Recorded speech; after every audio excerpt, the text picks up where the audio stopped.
Alrighty, go ahead. Alright, Vince, just wanted to welcome you to the Noojee Heritage Centre. As you can see, you know, like I said a year ago, we had absolutely nothing here. It's all been built. There's a lot of future things happening, which is quite exciting, which I'm sure you'll want to be involved with. Yes. We've got a gorgeous day, everything's green, you couldn't be in a better place. I just want to take this opportunity to introduce, well, I could call him Vince, but he likes to be called Vin. Yes. Vin Creely. See. Yep. And he used to be, well, he spent most of his life with trains and things, and I'd like to put you over to Vince, and maybe he can explain a little bit about the Jays and his life on the line and stuff like that. Yes. Go ahead, Vince. Righto. Well, I can go back to 1948.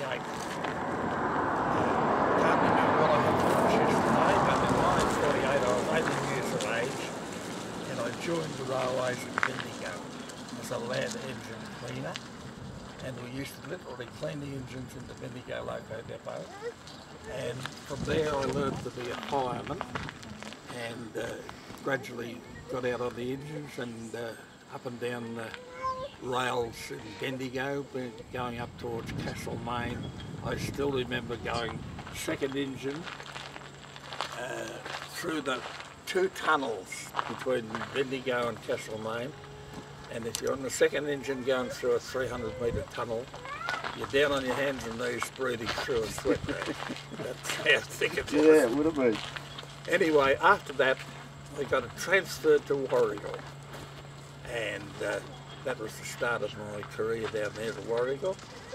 And this engine J was one of the engines that I worked on, and we could take it out, we drive it up and down, and when the box got full of ash, we'd go down Warragul, down over the pit, what they call over the pit. Yep. There's an ash pit below, clean all the ash and everything out of it, and if it had to be used again the next day, we'd leave a bank of coal in the back of the engine, and if you cleaned it right out, it wasn't going out till Monday or something like that. Well, in Monday morning, you'd have to go down at 3 o'clock in the morning and light it up with old waste, kerosene waste, and wood. Get a fire going in the firebox with wood, gradually add the coal, and get up to 100 men of steam.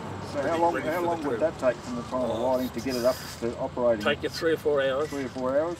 So you'd have to get up early in the morning 3 to do o'clock, all you used that? to get down there 3 o'clock in the morning. Yeah. And and when I drove this one of the trips we did was to go backwards from Warragul down to Yarragon.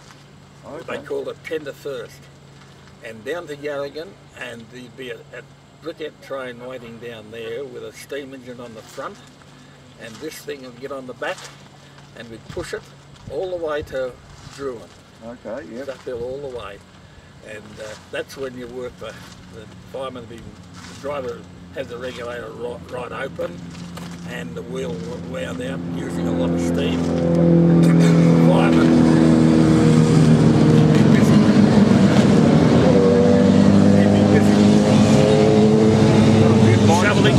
visiting us at the moment, so just wait for them to go past. He'd be busy shoveling coal, and any big lumps of coal that would come down in the tender, he'd have to smash them up with a hammer. Yeah. And apart from shoveling coal to keep the fire going, he also had to keep injecting water into the boiler. Yep. Because you're not allowed to get, or you couldn't get the water below the top of the boiler. Yep. Otherwise, there's a lead plug in there, and it would just melt and put the fire out. So you keep the water up. You've got a gauge, glass gauge there, and you can keep the level of the water in the gauge. And we used to push this briquette train all the way to Druin, and go on the fire, and we'd come back and do it again. Yeah. On a day, would one load of water do you, or would you have to refill, return run? No, it'd last a day. Yeah. Coal and water would last a day. Yeah. Doing that sort of work. Yeah. And what else was I going to tell you? Were there any mishaps that you can remember during your years and thing there where, you know... There was a few. Derailing or anything like that on... Come down, that track down into the ash pit. Yep. Also led on to the turntable. Yep. And once... That was here at Noojee? No, at Warrigal. Warrigal, yeah. Once the few trucks come down, but the turntable wasn't in the right place, so they all finished up in the pit. Yeah. Did you actually come in with any of the trains here to the Noojee station? Yeah, I was a fireman then. Yeah, do you remember when they had the turntable down the far end? Yeah, we had to use that. Yeah. Yep. Come out here in a K class. Yep. And you turn it around, and then you'd work all day in the Noojee yard. Yep.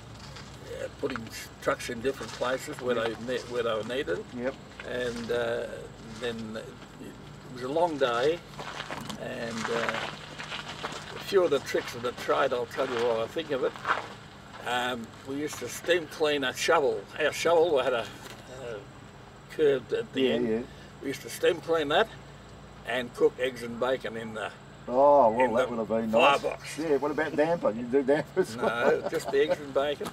And another trick was to bring 2 chops in a brown paper bag. Oh. Put them up against the boiler. About 4 hours later, you got beautiful.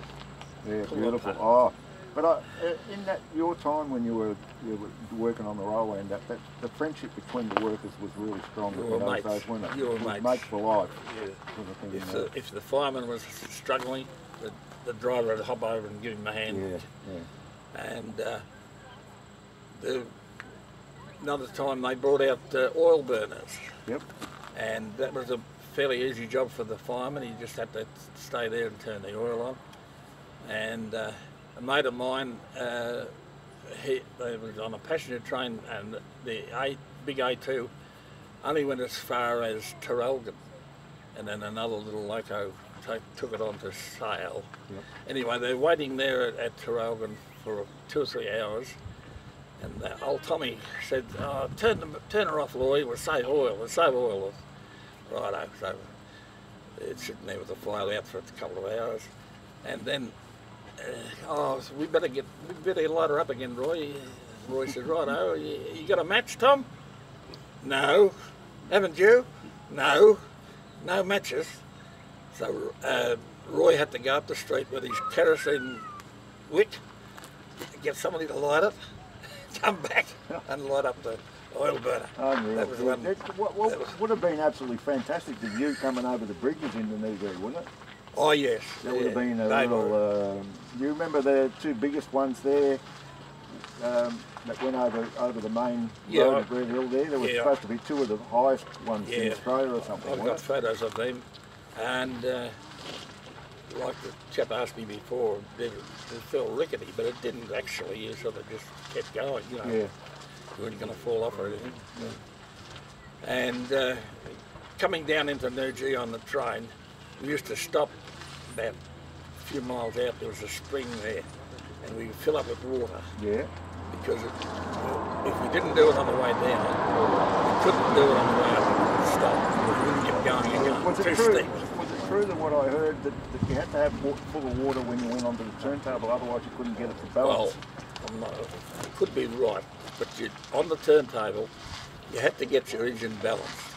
If it wasn't balanced, it wouldn't. And if it was balanced, you push it with your arm, turn it by hand. Yep. And we did that in Warrigal, of course, and put them in the different sheds. Yep. And what else was I going to tell you? The coal stage. When we went down into the ash pit, there was a coal stage alongside us, 3 tiers. And the top tier was the loco. The pilot from the Warrigal yard would push up 2 or 3 trucks of coal up on the top level. Yep. Don't go too far or you'll be over the edge. Oh, okay. So they'd be up there, and then we had to unload them into the 2nd tier where there was skips. We'd fill the skips up with coal and then tip them into the tender of the train and fill it up with coal. That was one of the jobs we had to do. So were you actually on this line at the time when they took the last train to see the Queen in Warragul in '54? No, I remember that when I think that was the last passenger train they took from here before they stopped the line. No, that wasn't me. And then I don't know about the dates, but when the Queen was out, I must have been down in Melbourne on the electric trains because I drove a blue train up to Warragul and filled it up with school kids. Oh, okay, yeah. Took it back. Yeah. Without a toilet. That would have been a change. Well, no coal on how that. they jump up and down on the electric train with no toilet. But anyway, that was the Queen when the Queen was here. Yeah. You remember the time when the bridges got burnt? Yes, I'll tell you a story about the bridges. I've got photos in that book. My friend Roy, when number 2 bridge was, he was sent out from Warragul with 6 trucks of water, 2,000 or whatever gallons, and they were on the bridge, the engine and the tanks of water. Yep. They were on the bridge, Yep. and nobody used it. Nobody used the water. They were trying to use hoses for some reason or other. Anyway, it got pretty hot, so Roy got back off the bridge with his engine, and down she went. Number 2 bridge went. Crashed to the ground. Luckily. Yeah, he got back on the. He would have been popular at the end of that. So that they tried to save it, but they didn't use the water. Yeah. I don't know why. Yeah, well, from what I read in the book, I don't know if it's true, you'd know, I heard that they actually forgot to bring the hoses. Something went wrong. True or not, something went wrong. They were in that much of a hurry and they rushed down and, well, that would have been devastating to... It was. You know, but luckily they got off it in time. He got back with his water and everything and wasn't needed. Yeah, and that was pretty well the end of that line, wasn't it? Yeah. I think the Noojee line, then it still continued from Noojee till about 1958, wasn't it? Yeah. I can't remember just coming to Noojee, but I did come to Noojee. From what I remember, there was mainly all Jays after that period, I think, ran that line from Warragul to Noojee. Kay was the one for Noojee. Yeah. But, and we used to work all day helping with the shunting and moving the trucks and everything around. And you'd always brought 2 lunches when you're coming out to Noojee because it was a long day. Yeah, and cold. and if you worked over 10 hours, you got a bonus. Okay. 5 shillings. Yeah. It's hardly worth getting. That was the bonus. It was good in those days. Yeah. But would you ever believe then that you'd be sitting here next to the J again and having the station? This is history. Well, the project's going to have everything pretty well back like it was. Will and his workers are doing a mighty job, I must say. Thank you. Yeah. And, you know, it's just great that we can sort of do things back for the people and, make this a lucky country for us, you know. I mean, work was hard in those days. Yeah. I've got to tell you a story about payday in Warragul. Every second Thursday was payday. And the station master on 9:30 on a Thursday morning, every second Thursday, he'd pick up his Gladstone bag, his clerk would pick up a pistol, and they'd walk over the bridge at Warragul to the bank, fill the bag with money, walk back over the bridge to the station, fill all their pay packets with their wages, and never got robbed once. Oh, good. Well, you must have had all trustworthy people back those days. Yeah, that's how honest we were.